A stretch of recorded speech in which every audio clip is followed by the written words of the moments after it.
By your business. Hey, if you're a speaker, you know that video is so important, right? To showcase your best qualities, to show you in different environments, and to show who you really are. Are you even using video effectively beyond, let's say, a demo reel? Well, we're going to talk about this because it's our next guest coming up at the NSA, the Connecticut chapter in October, is the one and only Chuck Gallagher, who is a CSP, certified speaking professional, and also the owner of a video production company. Chuck, thanks so much for joining me today. Pat, it is a joy. Thank you so much. So we're both in the video world, but we have the benefit of you coming up to see us in October to talk about video and how people can use it more effectively. Tell me, where are people going wrong? Well, the first thing is most people don't really recognize that a poor demo video is going to be how you are judged. And the average demo video is watched 31 seconds by a meeting professional. So we just stop. If you can't get past 31 seconds with the person who potentially is hiring you, you just got disqualified. Yeah. So, in the world we live in, we have to understand, what is the meeting professional looking for? What is the age generally of the meeting professional? What's their expectation? Because if we can meet those, at least we make it to the second stage, which is a telephone call and a discussion about why select you. Absolutely. And so you're going to be giving a masterclass on this on October 21st at our next chapter. It's going to be a couple of hours. And what else are we going to learn? A lot of people try to put videos on YouTube and they kind of like throw them up there and then they don't get any views. And that's a real problem. And it's kind of a waste of time, right? Well, I mean, it's better to be on YouTube than not. But yeah, it is kind of a waste of time. It's I feel like, Pat, I'm going to step on a toe here, and that is not the intent. Okay. I just want to be crystal clear. It's not the intent. But I've looked at a number of speaker YouTube channels, and they have 88 subscribers. Mm-hmm. And it's like, okay, that would say to a meeting professional, well, apparently nobody has interest in you. And Google's the number one search engine. Obviously, YouTube is number two because Google owns YouTube. So if they're searching for video, YouTube is going to be the dominant place where it's found. And if you're not paying attention to dominating your market, you're not going to be found. And that's something that you're going to talk about at the masterclass, right? Yes, absolutely is. I hate to say this. Some people, again, might be offended, but it is quantity over quality. So I'm going to make this easy for me. I'm a business ethics speaker. Okay. So if you go to YouTube and search, business ethics keynote speaker or business ethics speaker, I'm going to dominate the marketplace. It's not because I'm better. I'm not. There are people a whole lot smarter than I am. I promise you that. But I put out more content. And if I'm putting out the content, then what ends up happening is when the search takes place, the algorithm's going to say, well, look at all the content, and therefore I get found. So I routinely get inquiries because they've gone to YouTube and they saw the video, and therefore they're calling. But you have to be strategic, though, right? In the title and the keywords and how you present yourself. Yep. And the fun part about this, and we'll have some fun with this, is in the world of AI today, holy crap, it's great.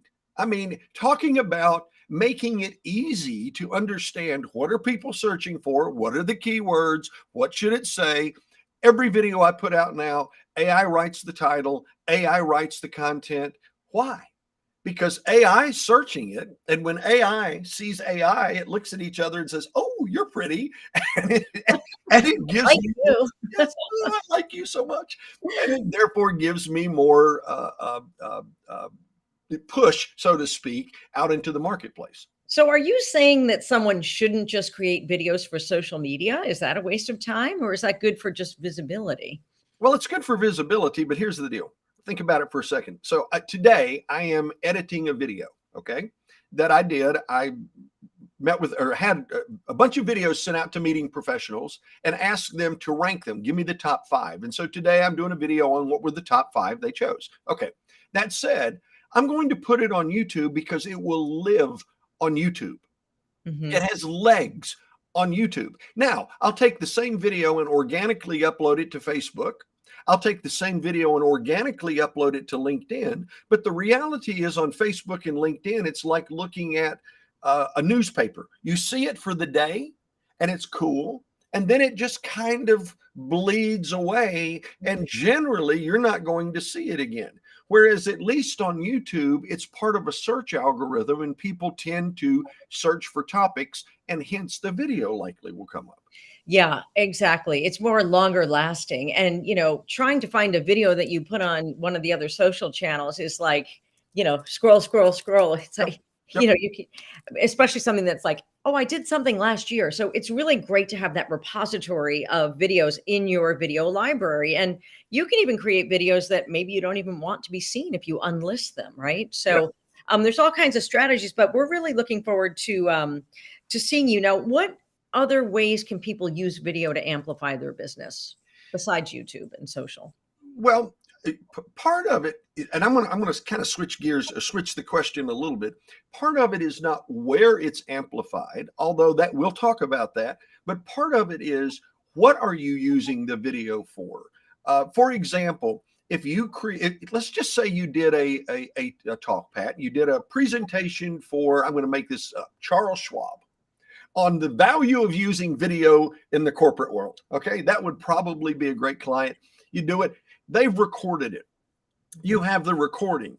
Well, to take that recording and to cut it into small snippets and to all of a sudden use that, and there's, again, artificial intelligence that will take that, cut it into shorts for you. So you've got a 1 hour video that produces 20 shorts. Now you are repurposing what you have in a way that somebody is going to potentially look at on TikTok, Instagram Reels, Facebook Reels. They find you there. It takes a link to the larger video or segments of the larger video.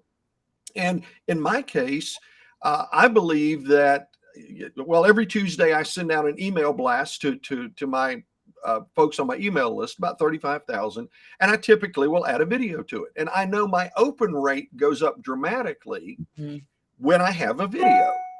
And my subscribers have gone up dramatically on my YouTube channel because I'm pushing video out to meeting professionals.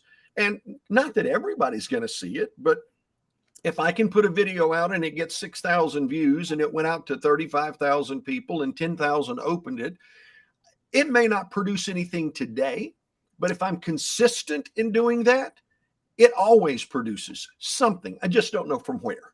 I like having AI work for you. That really appeals to me. So I'm looking forward to hearing about this and other ways that we can grow our business with video. If you're not using video, you should use video. And if you want more information, definitely come to our masterclass with Chuck Gallagher, and that's going to be on October 21st.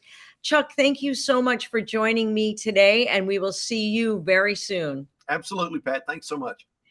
Thank you. And for more information, you can go to nsact.org to sign up and register. I'll see you next time.